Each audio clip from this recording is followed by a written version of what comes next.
tayo ngayon sa Okinawa, no, mga bossing. So, yung daan na to, pag bumaba ka diyan, dati lupa pa siya. Pero ngayon medyo simentado na hanggang doon sa papunta siguro sa Okinawa Beach. Kasi pag diniretso mo to, papuntang Okinawa Beach. Pero pag kumaliwa ka naman doon sa hindi pa masyadong simentado, papunta yun sa sa Lucky Beach, mga kabago lang yung way na yon. Kaso medyo malayo pa yan, saka wala pa atang diyan simentadong daan, medyo lupa pa. Kasi kitang kita dito lupa pa talaga. Kaya kung magbabike ka,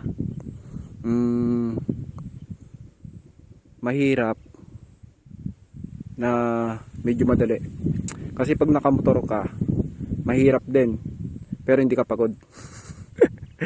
So pag sasakyan naman, baka bawal pa yung sasakyan sa motor ata, kasi ginagawa pa yung daan dati kasi pinapabalik, kasi sabi nila hindi pa daw tapos yung daan, hindi pa pwedeng daanan.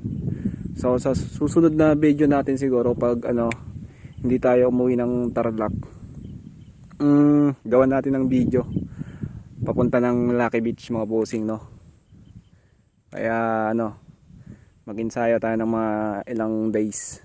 Sana hindi umulan ng mga 3 araw, para kung sakaling magra-ride tayo hanggang Lucky Beach ay hindi maputik.